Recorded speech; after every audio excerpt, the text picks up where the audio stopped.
ឈើអើយផ្លែឈើមានគ្រប់មុខហូបទិញទុកដំឡៃថាគួរសម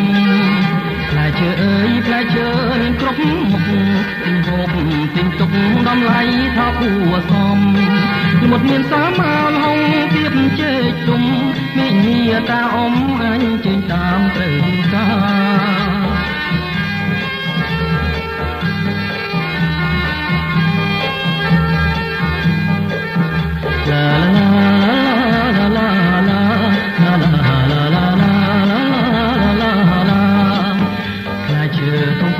ថែមលើឲ្យអ្នកមុនអ្នកក្រោយសូមជួយមេត្តាទិញយកទៅផ្ទះរួចបាយពិសាលោកយាយលោកតាជួយទិញចៅផ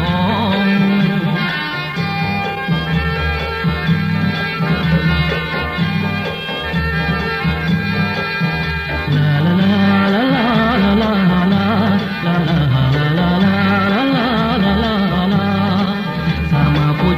មុតថ្មលហងលាក់តែថែមត្រចាំងទាំងជេកអំបងមកពួយបលមុតថ្មលហងលាក់តែថែមត្រចាំងទាំងជេកអំបងជេកមានគ្រប់មុខខ្វះតែជេកអន្តរយងមានទាំងដំឡងខ្នោណាំងបាយស្រា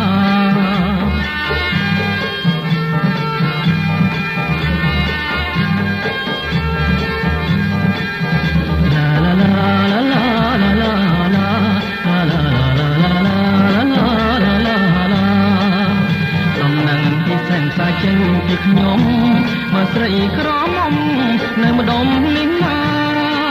ចង់ញ៉ាំផ្លែឈើចេញតាមត្រូវការយកទៅពិសា